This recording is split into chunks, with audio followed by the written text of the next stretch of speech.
Hello everyone, स्वागत है आपका यूपीएससी हिंदी में। हम लोग देख रहे हैं 108 दिन की सीरीज़, जिसमें हम लोग स्पेशली फोकस कर रहे हैं यूपीपीसीएस, आरओ यारो तथा अन्य जो भी स्टेट सर्विसेज के एग्ज़ाम हैं।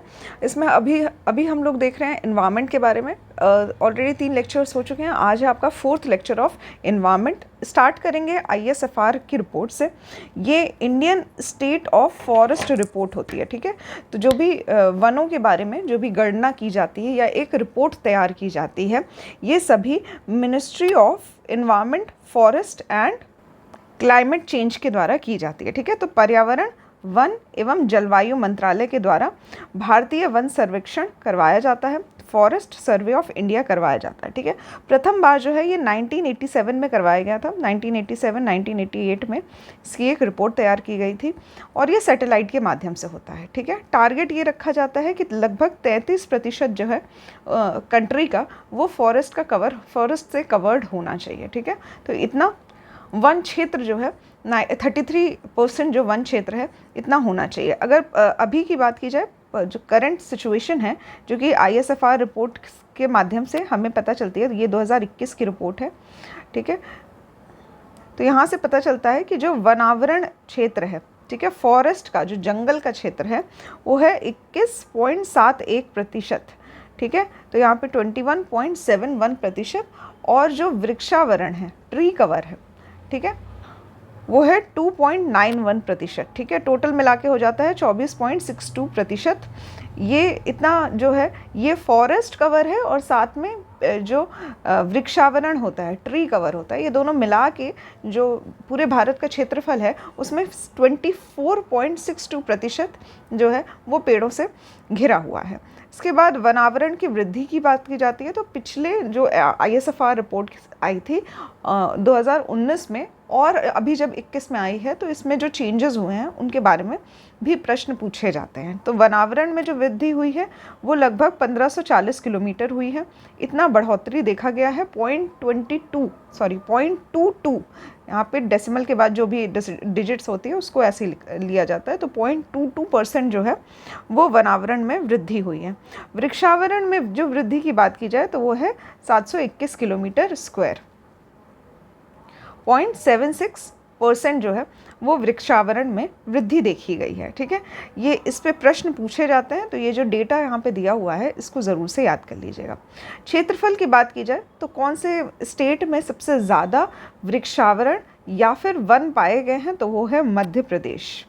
मध्य प्रदेश में सबसे ज़्यादा है, इसके बाद अरुणाचल प्रदेश में है, और उसके बाद छत्तीसगढ़ में है। ध्यान दीजिएगा, ये एरिया के हिसाब से है, क्षेत्रफल के हिसाब से है, ठीक है। नेक्स्ट आता है सबसे कम जो पाया गया है, वो लास्ट के जो 3 हैं वो है, लास्ट में गोवा आता है, इसके बाद पंजाब और फिर हरियाणा, ठीक है। तो यहाँ पे लास्ट के जो है हरियाणा, पंजाब, गोवा, इनको भी आप लोग याद कर सकते हैं। तो यहाँ पे एरिया के हिसाब से हो गया, जैसे टोटल एरिया में ज़्यादातर इतना परसेंट जो एरिया है, इसका एरिया जो है वो वन से घिरा हुआ है, ठीक है, एरिया के हिसाब से। तो मध्य प्रदेश का ऑलरेडी एरिया बहुत बड़ा है और इसमें वनों का एरिया भी ज़्यादा बड़ा है, इसीलिए मध्य प्रदेश में सबसे ज़्यादा एरिया के हिसाब से, क्षेत्रफल के हिसाब से वन पाए जाते हैं। बट अगर परसेंटेज की बात की जाए कि भले छोटा सा प्रदेश है बट इसमें वनों की संख्या बहुत ज़्यादा है, तो प्रतिशत के हिसाब से अगर देखा जाए वनावरण, तो सबसे ज़्यादा मिज़ोरम में पाया जाता है। इसमें पूरे जो क्षेत्रफल है, पूरा जो प्रदेश है, उसका 84.53% जो है वो सिर्फ वन है, ठीक है। तो यहाँ पे बाकी जगह जो है वो रहने लायक है, या फिर बाकी जगह में लोग रहते हैं। बाकी सभी जो 84% एरिया है वो सिर्फ वन है। यहाँ पे मिज़ोरम में प्रतिशत के हिसाब से सबसे ज़्यादा प्रतिशत है। फिर आता है अरुणाचल प्रदेश, जहाँ पे 79.33% जो है वो वनों का क्षेत्र है। इसके बाद आता है मेघालय। तो यहाँ पे नॉर्थ ईस्ट में देख सकते हैं आप लोग कि प्रतिशत के हिसाब से वनावरण बहुत ज़्यादा है, ठीक है। मिज़ोरम में सबसे ज़्यादा है, फिर अरुणाचल प्रदेश, फिर आता है मेघालय। जो आईएसएफआर की रिपोर्ट है 2019 में जो आई थी और 21 में जो आई थी, उसमें एक कंपैरिजन देखा जाए तो उसमें एक और चीज़ पढ़ी जाती है, जो है सर्वाधिक वनावरण बढ़ोतरी। तो कहाँ पे सबसे ज़्यादा इंक्रीमेंट देखा गया है फॉरेस्ट में, तो आंध्र प्रदेश में सबसे ज़्यादा देखा गया है 650 स्क्वायर किलोमीटर। फिर तेलंगाना में 630 स्क्वायर किलोमीटर, फिर उड़ीसा में 530 स्क्वायर किलोमीटर। ठीक है, तो ये भी याद रख सकते हैं हम, आंध्र प्रदेश, तेलंगाना और उड़ीसा। आंध्र प्रदेश में सबसे ज़्यादा पाया गया है, वनावरण में बढ़ोतरी सबसे ज़्यादा हुई है आंध्र प्रदेश में, फिर तेलंगाना में हुई है और उसके बाद हुई है उड़ीसा में। अगर वनों की ह्रास देखा जाए, जो लॉस हुआ है वनों का वो सबसे ज़्यादा देखा गया है अरुणाचल प्रदेश में, फिर मणिपुर में और उसके बाद आता है नागालैंड। ठीक है, तो इस पे भी क्वेश्चन पूछे जाते हैं। तो अरुणाचल प्रदेश, मणिपुर और नागालैंड। भारत में वनों की बात की जाए तो 3 प्रकार के वन पाए जाते हैं यहाँ पे। एक होता है VDF, जिसको अत्यंत घने वन, वेरी डेंस फॉरेस्ट कहा जाता है। ठीक है, तो ये ज़्यादातर अरुणाचल प्रदेश में पाया जाता है। उसके बाद आता है मीडियम डेंस फॉरेस्ट, मध्यम घने वन, और खुले वन भी कहा जाता है। तो यहाँ पे ये जो वन है, इस तरह के वन जो है वो मध्य प्रदेश में पाए जाते हैं। ठीक है, बहुत डेंस फॉरेस्ट नहीं होगा, पेड़ों का एक पेड़ जो है वो दूसरे पेड़ से थोड़ी दूरी पे होगा। यहाँ पे जो बहुत घने वन नहीं पाए जाते हैं तो मध्य प्रदेश की बात है, और बहुत ज़्यादा घने वन जो हैं वो अरुणाचल प्रदेश में पाए जाते हैं। नेक्स्ट है, इसी में अगर मैंग्रोव वन की बात की जाए, ठीक है, मैंग्रोव वन की बात की जाए तो भारत में जो कुल भौगोलिक क्षेत्रफल है इसका 0.15% जो है वो मैंग्रोव वन है। टोटल अगर स्क्वायर किलोमीटर में बात की जाए तो 4992, ठीक है, लगभग 5000 किलोमीटर लगभग। ठीक है, ऑलमोस्ट 5000 स्क्वायर किलोमीटर जो है वो पाया जाता है मैंग्रोव वन। वृद्धि अगर पिछले ISFR रिपोर्ट से तुलना की जाए तो वृद्धि लगभग 17 स्क्वायर किलोमीटर की वृद्धि देखी गई है अभी फ़िलहाल मैंग्रोव वनों में। सबसे ज़्यादा जो है वो वेस्ट बंगाल में पाए जाते हैं, उसके बाद गुजरात में पाए जाते हैं और उसके बाद अंडमान एंड निकोबार में पाए जाते हैं। ठीक है, यहाँ पे ये डेटा काफ़ी इंपॉर्टेंट है क्योंकि इस पर भी प्रश्न कई बार पूछे जाते हैं।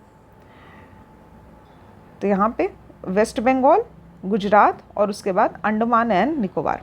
वृद्धि की बात की जाए तो मैंग्रोव में जो वृद्धि देखी गई है वो सबसे ज़्यादा देखी गई है उड़ीसा में, फिर महाराष्ट्र में और उसके बाद कर्नाटका में। ठीक है, 8 स्क्वायर किलोमीटर जो है वो उड़ीसा में वृद्धि हुई है, महाराष्ट्र में 4 स्क्वायर किलोमीटर की वृद्धि देखी गई है और कर्नाटका में 3 स्क्वायर किलोमीटर की वृद्धि देखी गई है मैंग्रोव की वृद्धि की बात की जाए। मैंग्रोव होते क्या हैं, तो जो सुंदरी वृक्ष पाया जाता है पश्चिम बंगाल में, और ये जो वृक्ष हैं वो एक तरह का पूरा वन बना देते हैं, तो इसको मैंग्रोव वन कहा जाता है। होता क्या है ये कि यहाँ पे अगर स्थल है, लैंड है, और लैंड और ओशन या सी, ठीक है, वाटर बॉडी जो है इसको कनेक्ट करता है। अभी यहाँ पे क्या हो रहा है, 2 पारिस्थिति की तंत्र का विभाजन हो रहा है। ठीक है, तो यहाँ पे ट्रांजिशन जो स्टेट होती है इसके बीच में जो पाया जाता है वो पाया जाता है इकोटोन। ठीक, तो यहाँ पे जो पाया जाएगा वो है इकोटोन। तो यहाँ पे जो मैंग्रोव का क्षेत्र होता है वो एक तरह का इकोटोन का काम करते हैं। यहाँ पे कुछ अलग प्रजाति पाई जाती है जो ना तो स्थल में पाई जाती है ना ही पानी में पाई जाती है। ठीक है, ये जो अलग प्रजाति है ये मैंग्रोव होती है। होता क्या है, ये सदाबहार वन होते हैं, तो एवरग्रीन फॉरेस्ट होते हैं। इसके साथ ही यहाँ पे कम पानी वाले कोस्ट में पाए जाते हैं। इन जो कोस्ट का, जो नदी के तट का जो छिछला हिस्सा होता है उसमें मैंग्रोव वन पाए जाते हैं। इनका कार्य क्या होता है, तो ये जो भी हाई टाइड्स आते हैं, ठीक है, उससे तट की रक्षा करते हैं। तो यहाँ पे मैंग्रोव्स जो हैं वो इनका अपना एक सिग्निफिकेंस भी है कि ये रक्षा करते हैं हाई टाइड्स से। इसके साथ ही इनको हाई सोलर रेडिएशन की ज़रूरत होती है, जिसके साथ जो ये खारा पानी होता है इसको फ़िल्टर करने का काम भी करते हैं। ठीक है, तो इनकी जो रूट्स होती हैं या फिर इनके जो पत्ते होते हैं उससे ये फ़िल्टर करते हैं सलाइन वाटर, खारे पानी को फ़िल्टर करने का कार्य भी करते हैं। मदद किसकी लेते हैं, सूर्य के अच्छे प्रकाश की मदद लेते हैं।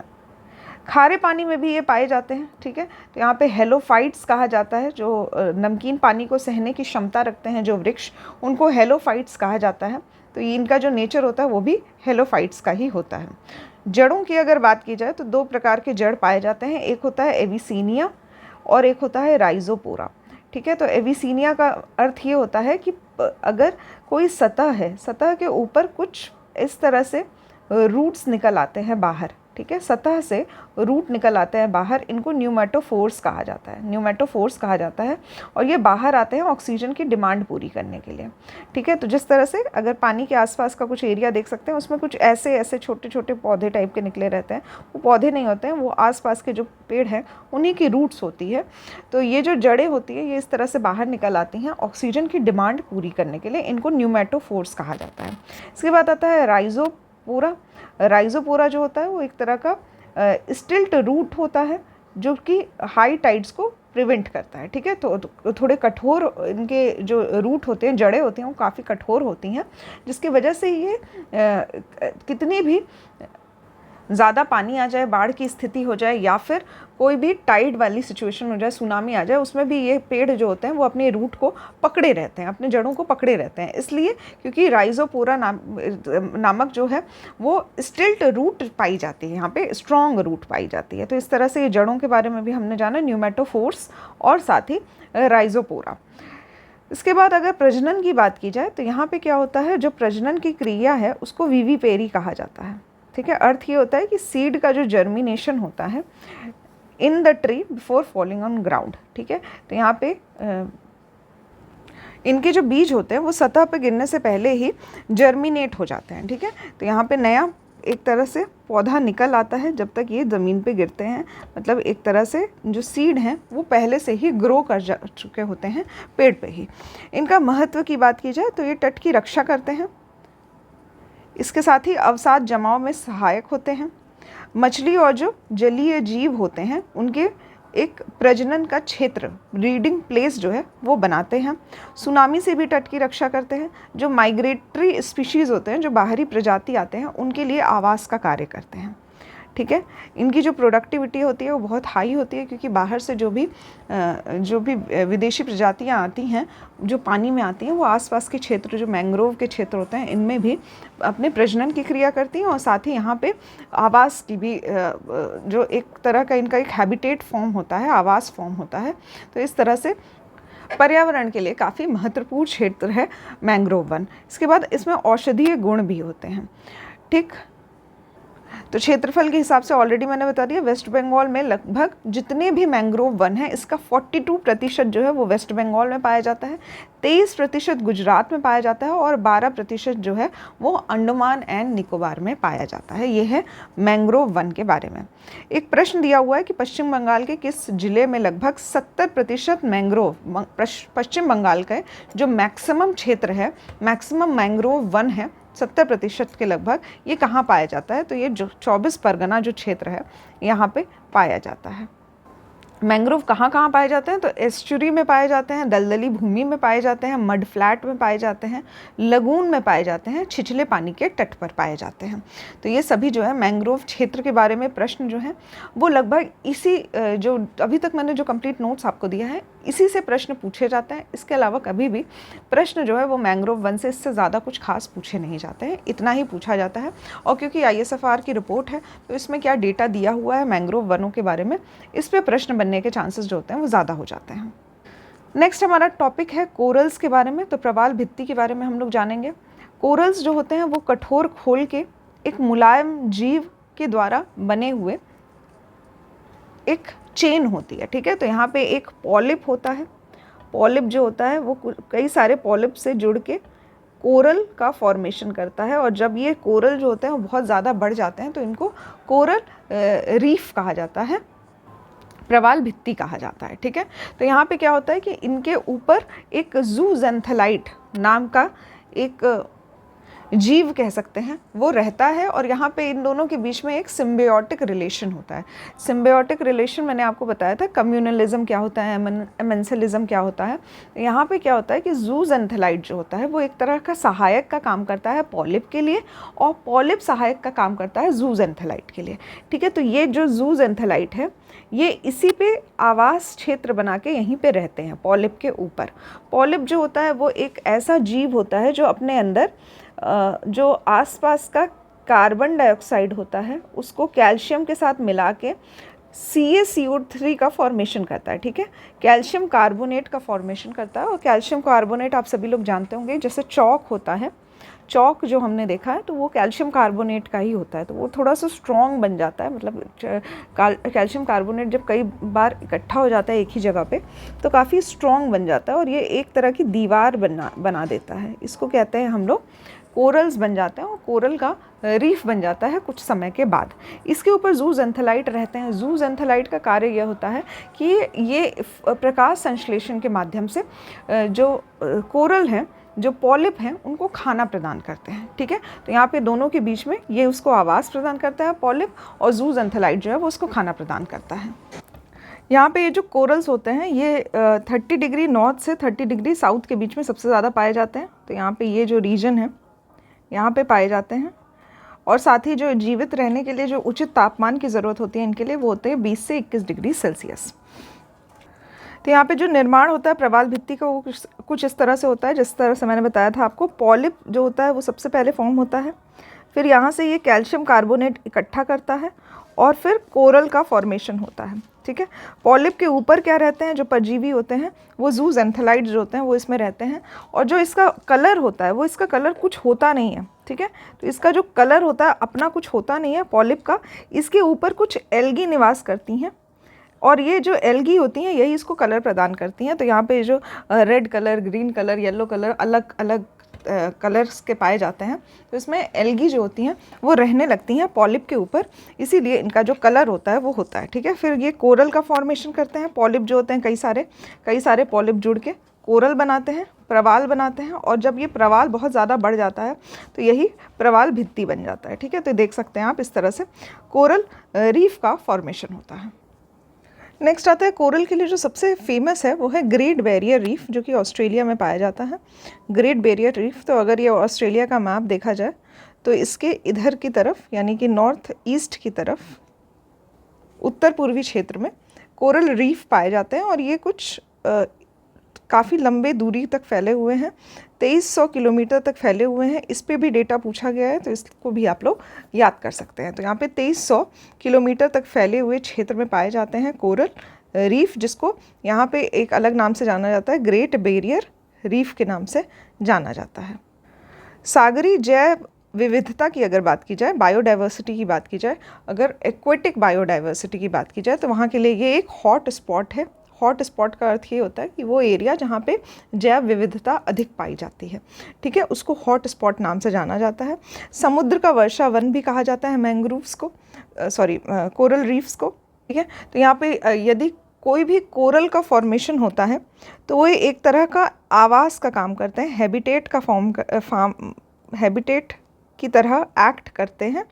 तो यहाँ पे आवास प्रदान करते हैं जो भी जलीय जीव होते हैं उनको, तो इसीलिए इनको समुद्र का वर्षा वन भी कहा जाता है, रेन फॉरेस्ट ऑफ ओशन।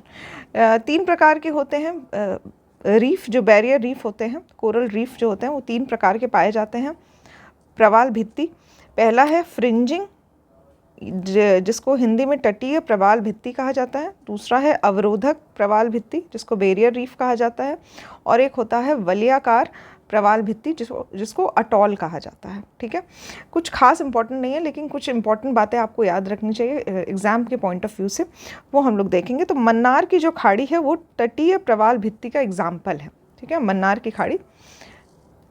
और जो बैरियर रीफ यानी कि अवरोधक प्रवाल भित्ति है, अभी मैंने आपको ग्रेट बैरियर रीफ का एग्जाम्पल दिया था ऑस्ट्रेलिया में, तो यहाँ पे ये इसका एग्जाम्पल हो जाएगा अवरोधक प्रवाल भित्ति का।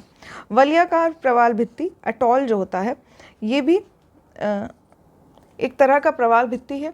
ये कुछ इस तरह से होता है कि एक आइलैंड टाइप का बना देता है। ठीक है, ठीक है, एक द्वीप तरह का बना देता है। बाकी जो समुद्र की सतह है उस पे एक द्वीप तरह का बन जाता है, जैसे कि लक्षद्वीप जो है हमारा, या फिर तुवालू द्वीप है, किरिबाती द्वीप है, ये सभी जो है ये एक तरह का एटॉल है। ठीक है, ये प्रवाल भित्ति से ही बना हुआ एक द्वीप है, तो इसको कहते हैं एटॉल। नेक्स्ट इम्पॉर्टेंट है प्रवाल विरंजन, जिसको कोरल ब्लीचिंग कहा जाता है। ये अंतिम स्टेज होती है किसी भी कोरल की। इसके बाद कोरल की मृत्यु हो जाती है। माना जाता है कि कोरल जो है उसकी मृत्यु हो गई है। उसका रंग जो होता है वो खराब हो जाता है, रंग ख़त्म हो जाता है उसका, और धीरे धीरे जो होता है प्रवाल जो है उसकी लाइफ ख़त्म हो जाती है। कुछ कारण होते हैं, जैसे मानवीय कारण होते हैं और कुछ प्राकृतिक कारक भी होते हैं। तो मानवीय कारण जो होते हैं उसमें सबसे ज़्यादा मैंने आपको बताया था, जो टेम्परेचर रेंज चाहिए होती है कोरल के लिए वो लगभग 20 से 21 डिग्री सेल्सियस ही चाहिए रहती है। बट कुछ कारणों से समुद्र का जो तापमान है वो कहीं कहीं बढ़ जाता है। ठीक है, तो यहाँ पे ग्लोबल वार्मिंग जो है, वैश्विक ऊष्मा जो है, ये एक बहुत बड़ा कारण है।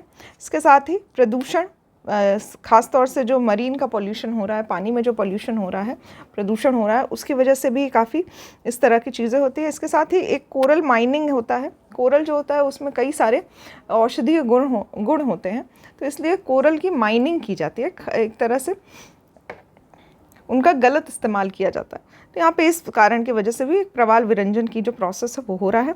इसके साथ ही कुछ और पाइपलाइन बिछाई जा रही है, या फिर कुछ माइनिंग का काम चल रहा है ओशन में, या फिर कुछ भी एक्सपेरिमेंट के कारण से अगर हम पारिस्थितिकी जो तंत्र होता है ओशन का, अगर हम उसको डिस्टर्ब करते हैं तो वहाँ पे रहने वाले जीवों को भी समस्या होती है। इसके साथ ही जो वहाँ पे कोरल होते हैं, प्रवाल होते हैं, उनको भी समस्या आती है। यहाँ पे ये कारण बनता है प्रवाल विरंजन का। इसके साथ ही कुछ प्राकृतिक कारण भी होते हैं, जैसे चक्रवात हुआ या अल नीनो हुआ। इसके साथ ही पानी में जो एसिडिटी होती है उसकी मात्रा भी बढ़ जाती है। इस कारण से भी प्रवाल विरंजन देखने को मिलता है। इसके साथ ही अगर हम आइडियल टेम्परेचर की बात की जाए तो प्रवाल के जीवन के लिए कुछ आदर्श दशाएं होती हैं, कुछ ऐसी दशाएं जो एक अच्छा जीवन प्रदान करती है कोरल के लिए, जैसे कि 20 से 21 डिग्री सेल्सियस तक का तापमान, खारा पानी होना चाहिए, ठंडा पानी में इनकी काफ़ी अधिक ठंडे पानी में इनकी मृत्यु हो जाती है, मतलब 20 से कम के टेम्परेचर में आइसी वाटर में इनकी मृत्यु हो जाती है। इसके साथ ही जो 180 फीट के नीचे भी इनकी मृत्यु हो जाती है, मतलब बहुत नीचे भी नहीं होना चाहिए, और साथ ही पानी खारा होना चाहिए और अत्यधिक ठंडा नहीं होना चाहिए। एक समस्या होती है जिसमें अपड्वेलिंग ऑफ वाटर कहते हैं, तो नीचे का पानी ऊपर आ जाता है। ये एक तरह का प्रक्रिया होती है जो अक्सर ओशन में देखी गई है। तो कभी भी गर्म पानी या ठंडा पानी, कोल्ड करंट या फिर वार्म करंट एक दूसरे से जब मिलते हैं तो वहाँ पे इस तरह की प्रक्रिया होती है जिसमें जो ठंडा पानी है वो नीचे सेटल हो जाता है और गर्म पानी सतह पे आ जाता है। उसके बाद से ये प्रक्रिया चलती रहती है जिसमें गर्म पानी फिर ठंडा होता है, फिर ठंडा पानी थोड़ा गर्म होता है, और ये प्रक्रिया चलती जाती है। अपड्वेलिंग होता है, ये हम लोग ज्योग्राफी पढ़ेंगे तो उसमें हम लोग देखेंगे अपड्वेलिंग ऑफ वाटर का सिद्धांत होता है। यहाँ पे ये प्रक्रिया के कारण भी कोरल जो होते हैं इनकी मृत्यु हो जाती है या फिर इनका विरंजन हो जाता है। ठीक है, जूजेंथेलाइट के बारे में मैंने आपको बताया था। ये एक तरह का जीव होता है, परजीव होता है, जो कि पॉलिप के ऊपर रहता है, प्रकाश संश्लेषण के द्वारा भोजन प्रदान करता है, न्यूट्रिशन और कैल्शियम जो है वो इसको पॉलिप प्रदान करता है, आवास प्रदान करता है पॉलिप, और साथ ही CaCO2। ठीक है, जो कि अगर पॉलिप माना जाता है कि जब पॉलिप मर जाते हैं या फिर जब पॉलिप एक्सक्रीट करते हैं तो ये CaCO2 बनाते हैं। ठीक है, तो ये जो CaCO2 है ये एक तरह का वेस्ट का रिसाइकल होता है जूजेंथेलाइट के द्वारा। ठीक है, तो इन दोनों के बीच में एक परस्पर सहयोग का रिलेशन होता है, सिम्बियोटिक रिलेशन होता है, जिसमें जूजेंथेलाइट जो होता है वो पॉलिप के ऊपर आवास की तरह रहता है, साथ ही उनको भोजन प्रदान करता है। पॉलिप जो है वो उसको रहने की स्थान प्रदान करते हैं। भारत में अगर प्रवाल भित्तियों की बात की जाए तो मन्नार की खाड़ी काफ़ी इंपॉर्टेंट है, लक्षद्वीप, कच्छ की खाड़ी, अंडमान एंड निकोबार में प्रवाल भित्तियाँ पाई जाती हैं। इसके साथ ही एक राष्ट्रीय प्रवाल भित्ति अनुसंधान केंद्र भी है, national centre for coral reef research के लिए। तो ये पोर्ट ब्लेयर में स्थापित है। ठीक है, port Blair Andaman and Nicobar में स्थापित है। इसके बाद आता है वेटलैंड्स, इसको आर्द्र भूमि कहा जाता है। तो आर्द्र भूमि के बारे में अब हम लोग थोड़ी जानकारी लेंगे। तो पहली बात तो इसको प्रकृति की किडनी कहा जाता है, क्योंकि ये काफ़ी ज़्यादा ऑक्सीजन प्रोड्यूस करते हैं। आर्द्र भूमि जो होती है काफ़ी नेचर के लिए काफ़ी अच्छी चीज़ होती है, इसलिए इसको प्रकृति की किडनी भी कहा जाता है। स्थलीय पारितंत्र और गहरे जलीय पारितंत्र के बीच का संक्रमण क्षेत्र होता है। ठीक है, तो मैंने आपको बताया था यहाँ पे अगर स्थलीय पारिस्थितिकी तंत्र है जिसको हम लोग लैंड इकोसिस्टम कहते हैं, और यहाँ पे कुछ वाटर का इकोसिस्टम है, वाटर का इकोसिस्टम है। तो इन दोनों के बीच में एक स्टेट आता है जो कि ट्रांजिशन का स्टेट होता है, इकोटोन होता है। और यही जो इकोटोन होता है इसमें मैंग्रोव वन भी पाए जाते हैं और साथ ही इसको आर्द्र भूमि या फिर वेटलैंड कहा जाता है। ठीक है, वेटलैंड कहा जाता है। ठीक है, ये सेम एक्सप्लेनेशन मैंने आपको जब मैंग्रोव वन पढ़ाए थे तो वहाँ पे ये बताया था। अभी यहाँ पे हर वेटलैंड में मैंग्रोव वन नहीं पाए जाते हैं, कुछ जो स्पेशल एरियाज़ मैंने आपको बताए थे सिर्फ वहीं पे मैंग्रोव वन पाए जाते हैं। लेकिन वेटलैंड्स जो होते हैं वो आपको हर जगह पे जहाँ पे भी आर्द्र भूमि जैसी स्थिति होगी कि पानी, कहीं पर पानी है, लार्ज वाटर बॉडी है, उसके साथ ही कोई स्थल है, तो वहाँ के उनके बीच में जो भी एक एरिया होगा, ट्रांजिशन एरिया, संक्रमित क्षेत्र जो होगा उसको वेटलैंड या फिर आर्द्र भूमि कहा जाएगा। ठीक है, तो यहाँ पे झील हैं या फिर दलदली भूमि है, नदी या बाढ़ क्षेत्र है, मैंग्रोव है, लेगून है या फिर सतत जल है, इनका जो संक्रमण क्षेत्र होता है वहाँ पे आर्द्र भूमि पाई जाती है। ठीक है, यहाँ पे एक एग्जाम्पल के तौर पे देख सकते हैं, जो बखीरा है, वेटलैंड है, संत कबीर नगर में, यूपी में पाया जाता है। इसके साथ ही काफ़ी इम्पॉर्टेंट है रामसर कन्वेंशन, जिसमें ये जो आर्द्र भूमि है इसके संरक्षण की बात कही गई थी। तो यहाँ पे रामसर कन्वेंशन जो है वो ईरान में होता है, काफ़ी इम्पॉर्टेंट है क्योंकि वेटलैंड से संबंधित जो भी लॉज बनाए जाते हैं या फिर कौन से भूमि वेटलैंड घोषित की जाती है, ये रामसर कन्वेंशन के द्वारा ही इसके बारे में डिटेल्स दी गई थी। यहाँ पे ईरान में ये सम्मेलन हुआ था, 2 फरवरी 1971 में इसका सम्मेलन हुआ था और 169 कंट्रीज़ ने इसमें शामिल हुए थे। ठीक है, रामसर कन्वेंशन में प्रभावी हुआ था 1975 से और भारत जो है वो इसका पार्ट बना था 1982 में। ठीक है, तो यहाँ पे 3 वर्ष हैं याद करने लायक। तो यहाँ पे 1971 है, 2 फरवरी 1971। अभी 2 फरवरी जो है इसको आर्द्र भूमि दिवस के रूप में भी बनाया जाता है। तो यहाँ पे 1971, 1975 में ये प्रभावी होता है, 1971 में सम्मेलन होता है, 1975 से ये प्रभावी होता है और भारत जो है वो इसका हिस्सा बनता है 1942 में। ठीक है, 1982 में। ठीक है, इनका कार्य क्या है? तो 3 पिलर्स हैं, 3 स्तंभ हैं इनके। पहले तो बुद्धिमत्ता पूर्वक जो है वो प्रयोग करना चाहिए आर्द्र भूमि का, इसके साथ ही आर्द्र भूमि की पहचान करना और इस अंतर्राष्ट्रीय जो सहयोग है, क्योंकि कई सारे देश जो हैं वो मिलके एक सम्मेलन में पार्ट ले रहे हैं और आर्द्र भूमि के विषय में चर्चा कर रहे हैं। तो यहाँ पे क्या होता है, इंटर कंट्री जो है कोऑपरेशन की स्थिति पैदा होती है। ये सभी जो है ये रामसर कन्वेंशन का हिस्सा हैं। इसके साथ ही इंटरनेशनल इंस्टीट्यूट हैं जो इसके साथ पार्टनर हैं, जैसे कि बर्ड लाइफ इंस्टीट्यूट है, IUCN है, इंटरनेशनल वाटर मैनेजमेंट इंस्टीट्यूट है, वेटलैंड इंस्टीट्यूट है, WWF यानी कि वर्ल्ड वाइल्ड लाइफ फंड जो है वो है। इसके साथ ही international wildfowl and wetland trust. ठीक है, ये जो चीज़ें हैं, इंटरनेशनल जो भी संगठन हैं, इनके बारे में हम लोग डिटेल में पढ़ेंगे और एक प्रॉपर लेक्चर में आपको सिर्फ संगठनों के बारे में बताऊंगी। तो लेटर ऑन, अभी हम लोग जो स्टार्टिंग के लेक्चर्स देख रहे हैं इसमें बस मैं इंट्रोडक्टरी पार्ट बता रही हूँ। जो सम्मेलन हुए हैं, इम्पॉर्टेंट सम्मेलन या फिर इम्पॉर्टेंट जो संगठन है, कब बनते हैं, कार्य क्या होता है, ये हम लोग एक डिटेल लेक्चर इस पर देखेंगे। नेक्स्ट आता है मॉन्ट्रियक्स रिकॉर्ड। ठीक है, 2 नाम होते हैं, एक मॉन्ट्रियल प्रोटोकॉल है और एक मॉन्ट्रियक्स रिकॉर्ड है। कंफ्यूज नहीं होना है यहाँ पे। ये जो मॉन्ट्रियक्स रिकॉर्ड है ये एक तरह का रजिस्टर है जिसमें अंतर्राष्ट्रीय महत्व की आर्द्र भूमि के नाम लिखे जाते हैं। ठीक है, मॉन्ट्रियक्स रिकॉर्ड में मॉन्ट्रियक्स रिकॉर्ड किससे संबंधित है? तो ये आर्द्र भूमि से संबंधित है। ठीक है, इसके साथ ही जो मानव गतिविधि है, इंडस्ट्री के कारण जो पारिस्थितिकी में बदलाव की स्थिति आती है और इसके द्वारा आर्द्र भूमि जो है उन पे क्या प्रभाव पड़ते हैं, इनको भी शामिल किया जाता है इस मॉन्ट्रियक्स रिकॉर्ड में। ठीक है, तो यहाँ पे इस तरह एक सूची बनाई जाती है जहाँ पर भी जो आर्द्र भूमि है उसमें पर्यावरण के कारण कुछ बदलाव देखे गए हैं। ठीक है, या कभी कभी ऐसा होता है कि जो सतह होती है वो श्रिंक कर जाती है, आर्द्र भूमि के जो एरिया होता है उसमें कमी देखने को मिलती है। पर्यावरण में चेंज के कारण कुछ और प्रदूषण देखने को मिलता है। तो ये सारी जो स्थिति होती है ये एक सूचीबद्ध किया जाता है मॉन्ट्रियक्स रिकॉर्ड के द्वारा। इंडिया का जो केवलादेव राजस्थान में है, इसके साथ ही अन्य भी स्थान हैं, जैसे मेघालय, मणिपुर में भी कुछ स्थान हैं जहाँ पे आर्द्र भूमि है, वो भी इस सूची में पाई गई है। 23-24 के अगर बजट की बात की जाए तो अमृत धरोहर योजना जो है वो शुरू की गई है आर्द्र भूमि के लिए। इसके साथ ही जो मिष्टी स्कीम है ये मैंग्रोव वनों के लिए स्टार्ट की गई है। इसका जो फुल फॉर्म है वो है mangrove initiative for shoreline habitat and tangible income. ठीक है, तो यहाँ पे ये भी आप मिष्टी स्कीम के बारे में याद रख सकते हैं। किससे संबंधित स्कीम है? मैंग्रोव वनों से संबंधित स्कीम है। इसका फुल फॉर्म ज़रूर से याद कर लीजिएगा। अभी यहाँ पे कुछ लिस्ट दी गई है जो कि आर्द्र भूमि है। अभी हम लोग डिटेल में भी इसको देखेंगे। मैप के माध्यम से मैं आपको कुछ जगहों का दिखाऊंगी जहाँ पे इम्पॉर्टेंट वेटलैंड्स के बारे में हम लोग पढ़ेंगे। ठीक है, तो यहाँ पे देख सकते हैं आप लोग, ये वेटलैंड्स इन इंडिया की बात की गई है। यहाँ पे कुछ आर्द्र भूमि के लिस्ट के माध्यम से बताया गया। तो सबसे पहले स्टार्ट करेंगे हम लोग यूपी के स्टेट से। यूपी में एक समान बर्ड सेंचुरी है।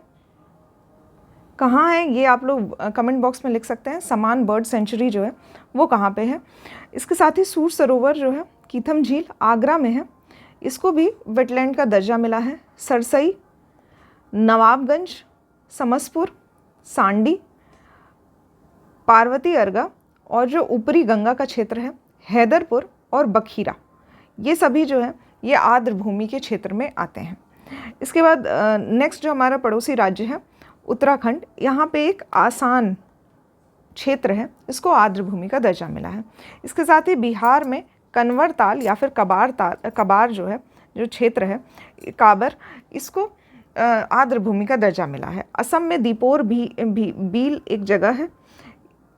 इसके साथ ही हिमाचल प्रदेश की बात की जाए तो पोंग या फिर चंद्र या फिर रेणुका, ये सभी जो जगहें हैं ये आर्द्र भूमि क्षेत्र में आती हैं। लद्दाख में सोकर, ये यहाँ पे टी साइलेंट है, तो सोकर और सोमोरी ये सभी जगहें आर्द्र भूमि क्षेत्र में आती हैं। जम्मू एंड कश्मीर में शालबुग है, वूलर है, हाइगम है, होकेरा है और सुरिंसर मंसर है। कभी कभी क्वेश्चन के माध्यम से पूछ लिया जाता है कि कौन सा आर्द्र भूमि क्षेत्र जो है वो किस जिले में पाया जाता है, किस राज्य में पाया जाता है। तो जिला जो है वो यूपी के पर्सपेक्टिव से पूछा जा सकता है, या फिर अगर आप किसी स्टेट का एग्ज़ाम दे रहे हैं तो वहाँ पे किस पर्टिकुलर ज़िले से संबंधित कौन सा जो बर्ड सेंचुरी है या फिर नेशनल पार्क है, प्राणी उद्यान है, इनके बारे में भी प्रश्न पूछे जाते हैं। तो ये ज़रूर से आप कर लीजिएगा। बट यहाँ पे आर्द्र भूमि जो है वो आपको स्टेट वाइज पढ़नी है, स्टेट वाइज ही पूछे जाते हैं। राजस्थान में केवलादेव है और सांभर लेक है, काफ़ी इंपॉर्टेंट है। गुजरात का अक्सर क्वेश्चन पूछा जाता है, तो यहाँ पे नल सरोवर बर्ड सेंचुरी है। इसके साथ ही थोल लेक है, खिचड़िया है और वधवाना है। ठीक है, एमपी में भोज, सांख्य, सिरपुर, यशवंत, ये सभी जगह जो हैं ये आर्द्र भूमि है। उड़ीसा की बात की जाए तो चिल्का लेक, तंपारा, अनसूपा पे प्रश्न पूछे गए हैं। सतकोशिया है, भितरकनिका है और हीराकुंड का जो क्षेत्र है ये आर्द्र भूमि में आता है। वेस्ट बंगाल में ईस्ट कोलकाता का क्षेत्र, सुंदरबन का क्षेत्र जो है ये भी आता है आर्द्र भूमि में। महाराष्ट्र की बात की जाए तो लोनार लेक है। सर क्रीक वाला जो स्थान है, सर क्रीक जो है वो तो गुजरात में है। क्रीक कोई जगह है, थाने क्रीक, ये यहाँ पे महाराष्ट्र में आर्द्र भूमि में आते हैं। इसके साथ ही साउथ इंडिया का भी काफ़ी सारा स्थान देख सकते हैं, जैसे वेबनाड, अष्टमुड़ी, सस्थम कोटा, ये सभी केरला के हैं। तमिलनाडु में काफ़ी सारे हैं, जैसे गल्फ ऑफ मन्नार है, वेम्बानूर है, पल्लीकरनई है। इसके साथ ही आंध्र प्रदेश में कोलेरू है। ठीक है, ये पूरी लिस्ट आप लोगों को प्रोवाइड कर दी जाएगी, जो भी इम्पॉर्टेंट है, या फिर एक ओवरव्यू के माध्यम से आप देख सकते हैं कि यहाँ पे कौन कौन से जो आर्द्र भूमि है उनकी लिस्ट कौन से राज्य में पाई जाती है। इसके साथ ही अगर मैक्सिमम एरिया की बात की जाए, ठीक है, तो सबसे ज़्यादा गुजरात में एरिया जो है वो आर्द्र भूमि से, यहाँ पे आर्द्र भूमि जो है वो सबसे ज़्यादा मैक्सिमम एरिया में पाई जाती है। गुजरात में लगभग 17.56%। ठीक है, ये ऐसा क्षेत्र है जो कि स्थल में है। ठीक है, इंडिया का जो पेनिनसुला है, इंडिया का जो एरिया है उसमें पाया जाता है। अगर हम आसपास के अंडमान एंड निकोबार द्वीप की बात की जाए या लक्षद्वीप की बात की जाए, दमन एंड दीव की बात की जाए, तो यहाँ पे भी भारी मात्रा में आर्द्र भूमि पाई जाती है। इसके साथ कुछ एक्ट है इससे संबंधित, जैसे आर्द्र भूमि संरक्षण और प्रबंधन अधिनियम, जिसमें अपवाह क्षेत्र, ड्रेनेज एरिया और जल ग्रहण क्षेत्र जो है इससे संबंधित कुछ नियम बनाए गए हैं। यहाँ पे रामसर कन्वेंशन के बारे में ऑलरेडी हम लोग पढ़ चुके हैं। ईरान में एक स्थान है, 2 फरवरी 1971 में बैठक हुई थी। 2 फरवरी जो है वो आर्द्र भूमि दिवस के रूप में मनाया जाता है। इसके साथ ही भारत में ये लागू हुआ था 1 फरवरी 1982 में। करंटली जो है वो 82 रामसर साइट्स पाई जाती है इंडिया में, ध्यान दीजिएगा 82। ठीक है, आर्द्र भूमि के अगर महत्व की बात की जाए तो यहाँ पे आर्द्र भूमि भू क्षेत्र जलीय एवं शुष्क स्थलीय पारिस्थितिकी तंत्र के बीच का क्षेत्र होता है, एक इकोटोन होता है। आर्द्र भू क्षेत्र प्रकृति में पानी को सोखने और छानने के विशाल स्पंज के रूप में कार्य करता है। इसके साथ ही यहाँ पर पोषण तत्वों की मात्रा को कम करके तलछटों को हटाकर जो जल की शुद्धि करता है। तो यहाँ पे एक जो यूट्रोफिकेशन, सुपोषण का जो एक प्रक्रिया था उसको भी कम करने की कोशिश करता है यहाँ पे आर्द्र भूमि का क्षेत्र। इसके साथ ही बाढ़ के दौरान जो नम भूमियाँ होती हैं उसमें पानी मौजूद होते हैं, तो उसमें जो भी पोषण तत्व होते हैं उसको ये अपने में समा लेता है, क्योंकि ये स्पंज का काम करता है। ठीक है, और इसको सीधे नदी में जाने से रोकता है। तो यदि पोषण तत्व जो होते हैं वो नदी में पहुंच जाते हैं तो सुपोषण का प्रोसेस होता है, यूट्रोफिकेशन का प्रोसेस होता है, और जो पादप होते हैं, जो पेड़ पौधे होते हैं, वो इस तरह से समुद्र के या फिर जो नदी के सरफेस होता है उस पर ग्रो कर जाते हैं। तो यहाँ पे नीचे का जो पारिस्थितिकी तंत्र होता है नदी का वो कमज़ोर हो जाता है, और यहाँ पे जो जीव होते हैं वो मरने लगते हैं, क्योंकि इनको पर्याप्त मात्रा में ऑक्सीजन मिलना बंद हो जाती है। ठीक है, तो ये जो कार्य होता है ये आर्द्र भूमि के द्वारा किया जाता है। ठीक है, यहाँ पे नेक्स्ट लेक्चर में हम लोग पढ़ेंगे जैव विविधता के बारे में, बायोडाइवर्सिटी के बारे में पढ़ेंगे। आज के लेक्चर में बस इतना ही। आशा करती हूँ आपको लेक्चर पसंद आया होगा। ठीक है, इसके साथ ही कुछ क्वेश्चंस मैं पूछना चाहती हूँ जिसका आंसर आप लोग कमेंट बॉक्स में ज़रूर से करिएगा। तो पहला प्रश्न है कि भारत जो है वो रामसर कन्वेंशन का हिस्सा कब बनता है, कब भारत जो है रामसर कन्वेंशन को फॉलो करता है। दूसरा प्रश्न है कि आर्द्र भूमि क्षेत्र में जो रीसेंट के रामसर साइट है, रीसेंट रामसर साइट कौन सी जोड़ी गई थी, ये आपको बतानी है। इसके साथ ही ISFR रिपोर्ट के माध्यम से जो सर्वाधिक वनावरण क्षेत्र है उसमें जो बढ़ोतरी देखने को मिली है वो किस राज्य में देखने को मिली है, किस स्टेट में फॉरेस्ट कवर में इंक्रीमेंट देखने को मिला है सबसे ज़्यादा। ये सभी प्रश्न जो है वो आपको कमेंट बॉक्स में ज़रूर से लिखना है। जो भी आपके सुझाव होंगे वो आप लोग कमेंट बॉक्स में लिख सकते हैं। जो सिलेबस था इन्वायरमेंट का वो ऑलरेडी मैंने आपको पिछले लेक्चर में दिखाया था कि किस तरह से हम लोग कंटेंट लेके चल रहे हैं। तो यहाँ पे पर्यावरण और सतत विकास जो है इससे संबंधित जो संगठन है और संगठन के साथ साथ कुछ सम्मेलन है, इसके लिए मैं एक अलग से वीडियो बनाऊंगी। तो इसलिए यहाँ पे ये सब मैंने रियो समिट, अर्थ समिट, एजेंडा 21, रियो 20, इसके बारे में मैं अलग से लेक्चर में बताऊँगी आपको। अन्य जो सभी चीज़ें हैं ये हम लोग कर चुके हैं। इसके साथ ही पारिस्थितिकी में भी हम लोग सभी चीज़ें कर चुके हैं। जैव विविधता जो है वो नेक्स्ट लेक्चर में आपको स्टार्ट करूँगी मैं। इसमें हमने रामसर साइट के बारे में पढ़ लिया है। ठीक है, तो रामसर साइट नहीं पढ़ाऊँगी मैं, पर जैव विविधता में जो अन्य चीज़ें हैं जैसे संरक्षण से related in situ, ex situ क्या चीज़ होती है, राष्ट्रीय उद्यान या फिर अभ्यारण्य के बारे में हम लोग जानेंगे। इसके साथ ही जो पर्यावरण जलवायु परिवर्तन है या फिर हरित गृह प्रभाव है, इसके बारे में हम लोग डिटेल में पढ़ेंगे। ठीक है, तो ये आने वाले कुछ लेक्चर्स जो होंगे उसका ओवरव्यू मैंने आपको यहाँ पे बता दिया है। लेक्चर अगर पसंद आए तो कमेंट बॉक्स में ज़रूर लिखिएगा। साथ ही अपने जो भी दोस्त हैं, जो भी आपकी फैमिली मेम्बर्स हैं, इनके साथ शेयर करिएगा। जो भी 108 दिन की सीरीज़ चल रही है पूरी कोशिश करिएगा कि इसमें जो भी नोट्स आपको पढ़ाए जा रहे हैं वो आप लोग ज़रूर से क्लास में ही पढ़ लीजिए। नोट्स अपना खुद से भी बना सकते हैं या फिर जो आपको नोट्स प्रोवाइड किया जा रहा है इसका प्रिंट आउट लेके आप लोग पढ़ना शुरू कर दीजिए। और जो भी संबंधित प्रश्न पूछे जाते हैं आपसे या फिर घटना चक्र में जो भी प्रश्न दिए हुए हैं उनको सॉल्व ज़रूर करिएगा। प्रीवियस ईयर क्वेश्चंस भी आप लोग सॉल्व कर सकते हैं। इन्वायरमेंट जो है, पर्यावरण से संबंधित जो भी प्रश्न पूछे जाते हैं उनमें से ज़्यादा पोर्शन जो है वो इन नोट्स के माध्यम से ही कवर करवाया जा रहा है। पर आप लोगों का काम यहाँ पे ये है कि इस नोट्स को याद करना है और साथ ही अगर क्वेश्चन अगर आता है तो उसमें अप्लाई किस तरह से किया जाता है ये आपको पता होना चाहिए। क्योंकि कभी कभी ऐसा होता है कि एग्जैक्ट जो हमने पढ़ा है वो एग्जैक्ट क्वेश्चन नहीं पूछे जाते हैं, लेकिन उनसे संबंधित कुछ प्रश्न ज़रूर से बनते हैं। ठीक है, तो अगर आपको नॉलेज होगी, याद रहेगी इन्फॉर्मेशन, तभी आप लोग उससे संबंधित जो भी क्वेश्चन आएंगे वो आप लोग सॉल्व कर सकते हैं। तो यहाँ पे ज़रूरी ये है कि प्रैक्टिस ज़रूर से करिए, प्रैक्टिस ज़्यादा से ज़्यादा करिए। पॉलिटी ऑलरेडी आपका कवर हो चुका है, हिस्ट्री के काफ़ी सारे पोर्शन पढ़ाए जा रहे हैं, अच्छे से पढ़ाए जा रहे हैं, तो हिस्ट्री जो है वो भी कवर अप करते रहिए साइड बाय साइड। यहाँ पे पर्यावरण के माध्यम से आपको कुछ चीज़ें बताई जा रही हैं। नेक्स्ट यहाँ पे हम लोग गणित या फिर जो रीजनिंग होती है, मैथ्स और रीजनिंग, इससे संबंधित जो सीरीज़ है वो भी हम लोग जल्दी स्टार्ट करने वाले हैं, जिससे आप लोग 108 दिन की जो सीरीज़ है उसका पूरी तरह से लाभ ले सकते हैं। यहाँ पे आपका एक ही ऑब्जेक्टिव होना चाहिए कि आप लोगों को किस तरह से एग्ज़ाम में सिलेक्शन पाना है, क्योंकि हर साल एग्ज़ाम्स तो आते पर आपकी प्रिपरेशन उस हिसाब से नहीं हो पाती है जिससे एग्ज़ाम में सिलेक्शन हो सके। तो इस बार कोई भी कमी नहीं रखनी है, आपको सिलेक्शन ज़रूर से लेना है। जो भी आपको नोट्स प्रोवाइड किए जा रहे हैं इसको ज़रूर से पढ़िएगा और क्वेश्चन ज़्यादा से ज़्यादा सॉल्व करिए। ठीक है, आज के लेक्चर में बस इतना ही। Thank you for watching the lecture. जो भी आपके सुझाव हों वो आप लोग कमेंट बॉक्स में लिख सकते हैं। धन्यवाद।